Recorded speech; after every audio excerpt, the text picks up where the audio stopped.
안녕하세요. 비탐성 빛의 교회와 함께하는 성경 공부에 오신 빛의 성도님들 진심으로 환영합니다.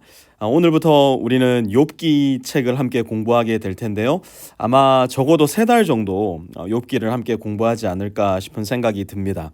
오늘부터 함께 시작하는 욥기 공부를 통해서 하나님이 누구이신지, 또 우리는 그 하나님을 어떻게 대해야 하는지 더 깊이 또 더 진실되게 배울 수 있는 귀한 기회가 되었으면 좋겠습니다. 함께 기도하고 말씀 공부 시작하겠습니다. 하나님 감사합니다. 성경에 욥기라는 귀하고 복된 책을 남겨주셔서 우리로 하여금 고통과 고난을 맞이하는 삶의 자세를 배우게 하여 주시고, 또 그 고난과 고통 속에 우리가 하나님을 어떻게 대해야 하는지 욥이라는 한 인물을 통하여 자세히 배울 수 있는 기회를 주셔서 참으로 감사를 드립니다.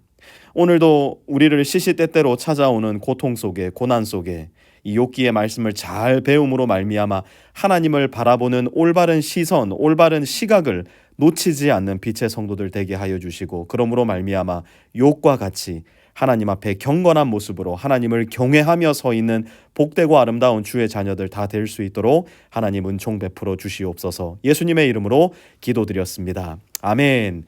오늘은 욥기를 배우는 첫 번째 시간이기 때문에 욥기 책에 대한 전반적인 이야기를 먼저 한번 해보도록 하겠습니다. 욥기라는 책을 좋아하시는 분들이 제법 많을 거예요.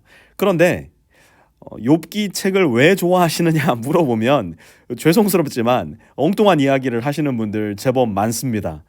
욥기는 우리가 흔히 생각하는 대로 욥기 딱 하면 떠오르는 말씀이 몇 개 있을 거예요. 예를 들자면 내 시작은 미약하였으나 내 나중은 어떻게 한다고요? 창대하리라. 뭐 이런 말씀 기억하시는 분도 있으실 거고요. 또 뭐 아주 유명한 말씀 중에 하나가 뭐냐면 나의 리디머, 나의 구원자, 나의 대속자를 내가 마침내 볼 것입니다. 뭐 이런 말씀. 이런 것으로 욥기 말씀을 기억하시는 분들이 제법 많이 있으실 텐데요. 사실 욥기는 이 말씀으로 기억될 만한 주제를 가지고 있는 책은 아니에요. 그래서 욥기 말씀을 한 장 한 장 1장에서부터 42장까지 살펴보는 것이 굉장히 중요할 텐데요. 먼저 여러분들에게 좀 겁을 주고 시작하고 싶습니다. 욥기는요 어렵습니다. 굉장히 어렵습니다. 읽어도 사실은 읽을 때마다 어려운 책이 욥기라는 생각이 들 정도로 욥기가 참 어려워요. 그 이유가 뭐냐면 일단 길어요. 무려 42장이 있습니다. 분량이 만만치가 않은 책이기 때문에 이 전체적인 내용을 파악하는 것이 그렇게 쉽지는 않아요.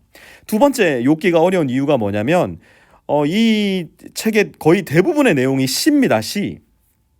1장과 2장 그리고 마지막 42장을 제외하고 그 중간에 모든 내용들이 다 시로 되어 있어요. 시는 우리가 그냥 한국말로 읽어도 어렵지 않습니까? 그런데 이 히브리어로 기록된 시를 한국말로 번역을 하려고 하다 보니까 굉장히 이해하기가 어려운 내용들이 사실 많이 들어가 있는 것이 사실입니다. 더 나아가서 욥기의 이야기에서 굉장히 많은 부분을 차지하고 있는 내용이 욥의 세 친구의 이야기입니다. 욥의 세 친구 여러분들이 잘 알고 있는 대로 엘리바스라는 사람과 빌닷이라는 사람, 그리고 마지막 사람 누군지 제가 이름이 기억이 안 나요 지금.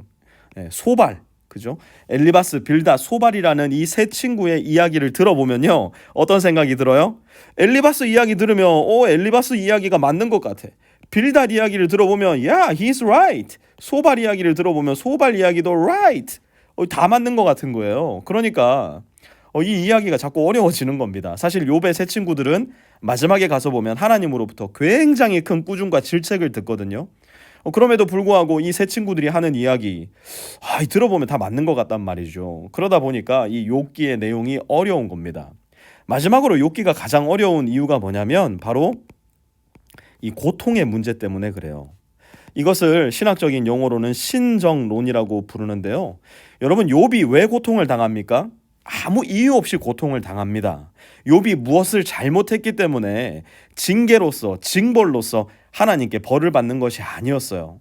그러니 당연히 떠오를 수밖에 없는 질문, 고통의 문제. 도대체 의로운 사람이 고통을 당할 때 하나님은 무엇을 하고 계시는가? 이것은 단순히 고대 근동 욥의 시대에만 존재했던 질문이 아니라 지금도 세계 도처에서 일어나고 있는 일들을 보면, 더 나아가 나에게 일어나고 있는 일들을 보면 이 문제가 해결이 되지 않는단 말이죠. 하나님, 내가 이렇게 고통을 당할 때, 하나님, 저 먼 아프리카 대륙의 아이들이 이유 없이 고통을 당할 때, 저 북한 동포들이 하나님을 믿는 이유 때문에 고통을 당할 때, Where are you, God? What are you doing, God? 우리는 고통의 문제에 직면할 수밖에 없다는 겁니다. 이 모든 것들이 욥기 안에 다 들어있기 때문에 욥기의 내용 절대로 만만한 내용이 아닙니다. 그럼에도 불구하고 우리가 욥기를 정성스럽게 성실하게 공부해야 하는 이유가 뭘까? 욥기를 공부하는 이유, 크게 두 가지를 찾아볼 수 있을 것 같아요. 우리 인생에 찾아오는 피할 수 없는 고통이 있는데, 이 피할 수 없는 고통 중에 우리는 우리의 인생을 어떻게 해석해야 될까? 욥기 내용을 통해서 우리는 배울 수 있을 겁니다. 두 번째로는 모든 상황을 뛰어넘어서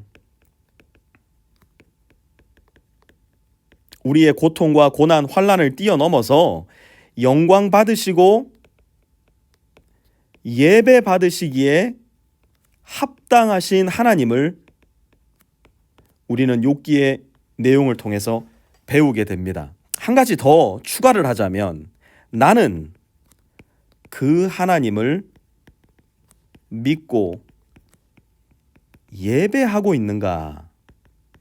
우리는 나 스스로에게 묻기 위해서 욥기를 공부해야만 할 것입니다. 우리 이 내용들을 여러분 마음 가운데 둔 채로 한번 오늘 욥기 1장 1절에서부터 5절까지 공부해 보도록 하겠습니다.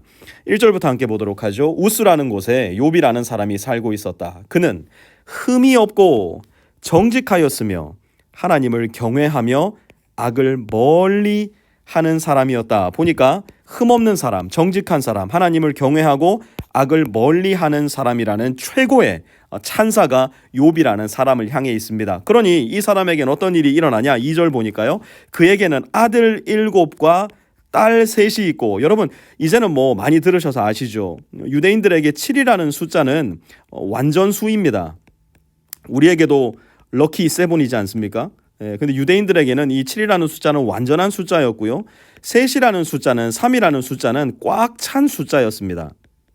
그리고 이 7 더하기 3은 열이죠. 아들 7과 딸 3을 합치면 열이 되니까 이 열이라는 수는 유대인들에게 있어서 가장 기분 좋은 숫자. 그러니까 지금 완전수와 꽉 찬 수와 가장 기분 좋은 숫자가 다 합쳐져 있는 거예요. 거기에 더해서 양이 7,000마리, 또 꽉 찬 숫자가 완전수가 나오고요. 낙타가 3,000마리, 또 꽉 찬 수가 나오지 않습니까? 겨릿소가 500쌍. 그러니까 무슨 말이냐면 1000이라는 얘기예요. 1000. 또 10이라는 숫자. 암나기가 500마리나 있고 종도 아주 많이 있었다. 그는 동방에서 으뜸가는 부자였다. 욥이 누구였냐? 부자였으며 의로운 사람이었으며 동방에서 으뜸가는 사람이었다니까 유명한 사람이었어요. 좋은 거는 다 가지고 있었던 사람입니다. 4절도 보니까요.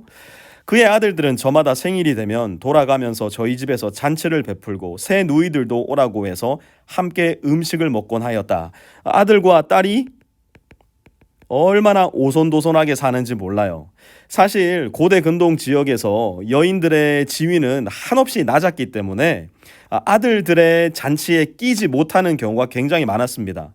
하지만 욥은 하나님의 마음을 잘 알고 여인들을 어떻게 대해야 하는지도 아들들에게 잘 가르쳐 주었던 것 같아요. 아들들은 딸들을 자기의 누이로서, 하나님의 자녀로서 정중하게 대해 주었던 것으로 보입니다. 5절에도 보면요, 잔치가 끝난 다음 날이면 욥은 을에 아침에 일찍 일어나서 자식들을 생각하면서 그들을 깨끗하게 하려고 자식의 수대로 일일이 번제를 드렸다. 자식 가운데서 어느 하나라도 알지 못하는 사이에라도 하나님을 저주하고 죄를 지었을 수도 있다고 생각하여 잔치가 끝나고 난 뒤에는 늘 그렇게 하였다. 욥은 모든 일에 늘 이렇게 신중하였다. 욥이 하나님을 경외했다는 것이 어디에서 드러납니까? 욥은 알지 못하는 순간에 짓는 죄, 이 죄까지도 대단히 신중하게 살폈던 사람이에요. 또 이 죄가 누구에 의해서 지어졌을 때요? 그들의 자식들에 의해서 지어졌을 경우에라도 이 자식들을 위해서 기도할 줄 알았던 사람, 하나님께 용서를 구할 줄 알았던 사람, 그러니 이 사람은 그야말로 하나님을 경외했던 사람이라는 것이죠. 우리가 욥에게서 배울 수 있어야 하는 욥기를 시작하는 이 순간 우리가 욥에게서 배울 수 있어야 하는 가장 중요한 메시지는 여기에 있지 않을까 싶은 생각이 듭니다. 목사님, 우린 다 용서받았잖아요. 목사님, 우리는 하나님으로부터 예수 그리스도의 십자가로 말미암아 완전한 용서를 받은 사람들 아닙니까? 예, 맞습니다. 예수님의 십자가는 우리의 과거의 죄와 현재의 죄와 미래의 죄까지도 완전하게 없이 하여 주셨습니다. 그것을 일컬어 우리는 칭의라고 합니다. 전혀 의롭지 않은 우리를 의롭다고 하나님께서 여겨주신 겁니다. 하지만 칭의가 시작되는 동시에 우리는 성화의 삶을 살아가야 합니다. 이것은 무엇입니까? 날마다 성스러운 존재로, 하나님을 닮은 존재로 변화해야 된다는 이야기입니다. 우리는 칭의를 받아 하나님께 의롭다 여김을 받았지만 실제로 우리의 삶이 의롭지 않은 부분이 너무 많다는 거 내 스스로가 잘 알고 있을 겁니다. 그렇기 때문에 우리에게 있어서 대단히 중요한 것, 하나님을 경외하고 하나님을 믿는 사람이라면 우리가 알지 못하는 순간에 짓는 죄, 그리고 알면서도 지은 죄에 대해서 날마다 하나님 앞에 회개의 기도를 올려드리는 것, 이것이 우리 삶에 있어서 대단히 중요한 자세일 겁니다. 여러분, 아침에 일어나셔서 세수하시죠? 이 닦으시죠? 샤워하시죠? 왜 하십니까? 어제도 하셨으면서 왜 굳이 세수와 이를 닦고 샤워를 하는 일을 날마다 그렇게 성실하게 하십니까? 우리의 몸이 우리도 알지 못하는 순간에 먼지가 묻고 더러운 것이 묻어서 이제 밖으로 나가려면 뭔가 깨끗하게 하고 나가야 된다는 것을 잘 알기 때문이에요. 그리스도인들의 삶의 자세가 마치 이와도 같다는 겁니다. 세상을 살다 보면 죄가 우리 마음 가운데 덕지덕지 붙어 있을 때가 많고요.